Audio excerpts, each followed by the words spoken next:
2টার সময় আমি পদত্যাগপত্র আমার পিএস এর মাধ্যমে পাঠিয়ে দিয়েছি ক্যাবিনেট ডিভিশনে।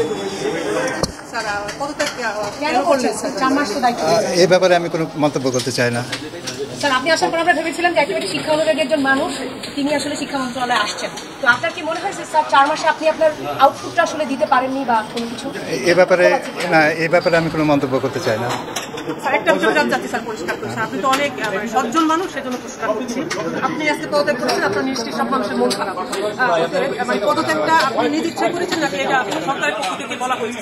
এ ব্যাপারে আমি কিছু বলতে চাচ্ছি না। আমি এটুকু বলছি যে আমি পদত্যাগপত্র পাঠিয়ে দিয়েছি আজকে। এটা কারণটা কি স্যার? আমি কারণটা আমি বলতে চাচ্ছি না।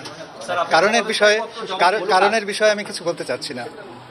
আমরা দেশের মানুষ জানতে চাচ্ছে যে আসলে জানি, কিন্তু আমি এর কারণে কি কারণে আমি সেটা বলতে চাচ্ছি না। বড় দায়িত্বে যাচ্ছেন কিনা স্যার? এই ব্যাপারে আমি কিছু বলতে চাচ্ছি না।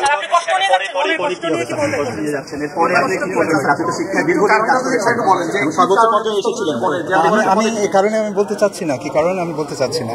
আপনি বড় কষ্ট নিয়ে যাচ্ছেন স্যার? এর পরবর্তী আপনি কি আপনার তো স্যার দুইটা বিশ্ববিদ্যালয়ের ভিসি হিসেবে দায়িত্ব পালন করেছেন, শিক্ষার সর্বোচ্চ জায়গায় আসলেন। এর পরবর্তীতে আপনার পরিকল্পনা কি স্যার? আপনি তো পদত্যাগ করলেন, সেটা সরকারি চাপে হোক বা আপনার নিজের ইচ্ছা থেকে। এর পরবর্তীতে আপনার চিন্তা কি স্যার শিক্ষা নিয়ে? আমি কোনো না কোনোভাবে শিক্ষার সাথে সম্পৃক্ত থাকবো। সরকারের সাথে সম্পর্ক থাকবেন না?